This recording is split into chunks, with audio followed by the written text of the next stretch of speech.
Hey guys, how are you? Part 2 of Leonardo Da Vinci's Last Supper. We did a drawing of how to do the perspective of it. And so let's take a look at what we were doing. Over here, we're seeing the painting. The figures in it are about life size. It's a huge, giant mural right on the wall. Up here is what I showed you first, how the perspective, the vanishing point is right behind the person's eyes, who again happens to be Jesus. So over here is what we drew in the first video. So I fixed this angle up here. I realized this angle I drew it slanted in the last one. It's supposed to be straight across. So what I'm going to do to show you that is I'm going to draw the other window over here. So watch this. If you remember how I did it, I literally put my ruler even with the wall, and I drew a line down.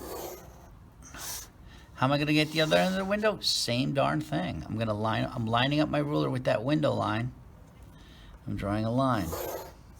So now to get the top and the bottom of the window, I said this last time and I meant it, a lot of you are going to cheat and not use the vanishing point right behind the person's eyes.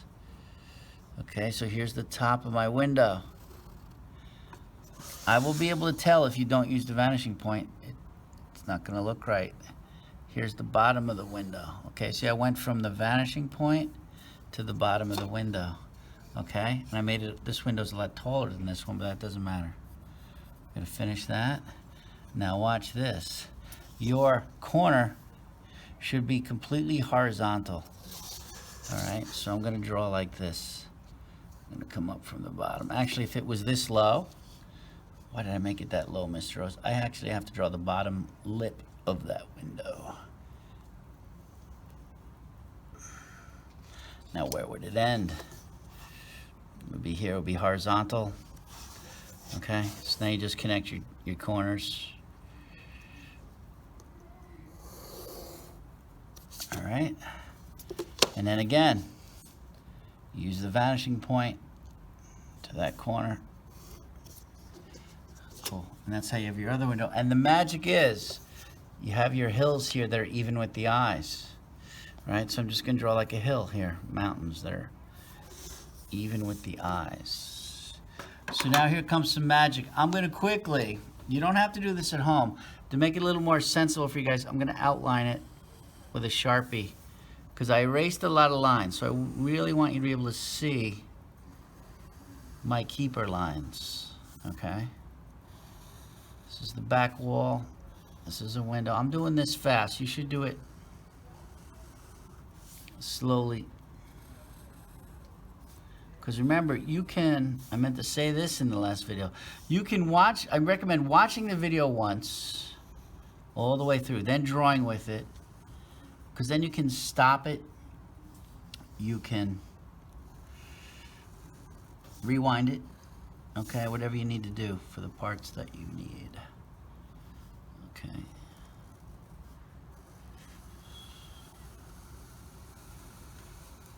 Okay, this is going to take a few seconds to outline that. Okay, the window.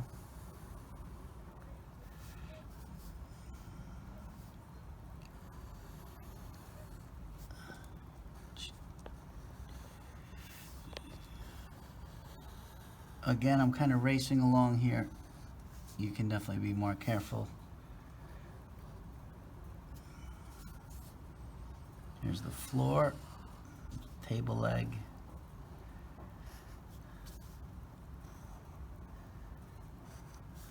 Floor. Okay, for now, I'm not going to trace that window because I don't want to make you crazy bored, but look what line you don't need. You don't need this anymore. Doesn't need to be there because that's a flat wall right there, right? You don't want to see this or this or this. Okay. I'm going to draw my other ceiling line because that matters. I want that to be dark. I'm going to quickly whip up this character. All right. I'm going to make his head a little bit sideways. So now you're not going to see the vanishing point so much, right?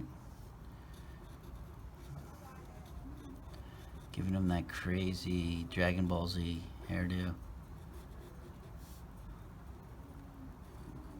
what really looks cool is if you overlap the table with the hands. Gives you a 3D effect.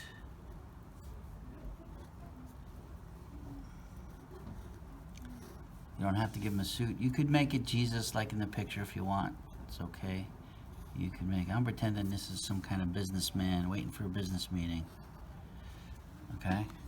So, how the heck do you color this? Okay? So here's some tips. To make things come forward, this is what I've been telling everybody in class, you use kind of hot colors. I'm using a crayon here that's actually not yellow, but yellow ochre.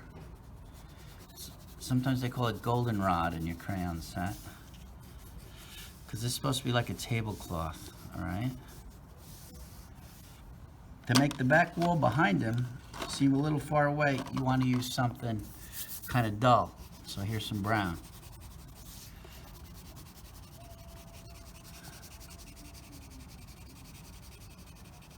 And again, I'm doing this really fast so you don't go insane and get bored. I want to jump to the outside window because this really starts to bring it to life when you put some blue in the sky outside the window.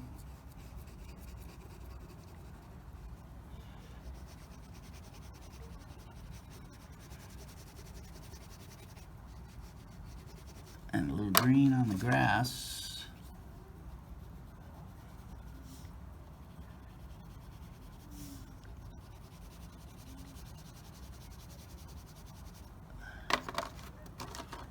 And here's a nice tip. Under the table, you want to make it look really 3D, you throw a little blue under there for a shadow. Blue or purple. Watch this.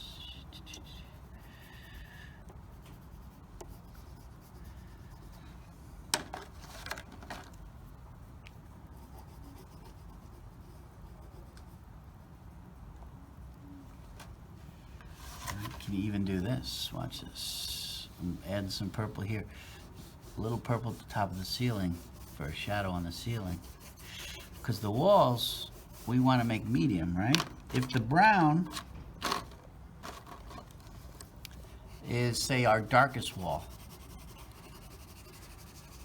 these walls should be a little bit lighter, a little bit brighter. So what I'm going to do is I found this color. It's kind of like a chestnut color, but you could use orange. So let's see if it actually looks brighter on the paper. Yeah, it looks a little brighter. So I'm going to mix some orange into it also. So here's a nice trick. I know some of my girl students will know this word. We're going to make it like an ombre over here. We're going to give it a fade. We're going to start with the darkest part of the brown, and we're going to have it fade to brighter. So watch this. I'm going to put some of this bright orange in there. And I'm going to stop halfway.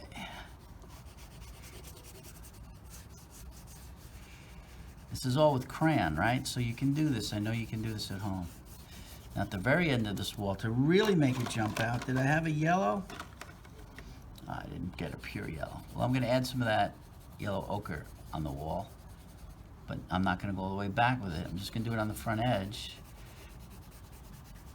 So color-wise, besides the lines, color-wise, we're making it look really 3D, okay? So again, over here, you can have yellow ochre. And again, I'm skipping this window on purpose so this video isn't too long, okay? You can do this too. Watch this. I'm going to add a little bit of purple on the back wall. Give it a little bit of a shadow. You can color in the ceiling a little bit. Now to draw attention, here's a great tip, because Leonardo was great at this. Jesus is in red and blue. I'm going to give this guy a red suit. That's another way to draw attention to people besides the perspective, okay? We're going to give him some shocking here. Okay. And hopefully this is a different red. Yeah, good, perfect. A little pinkish. Okay. Here comes his skin. What can I use for the skin color?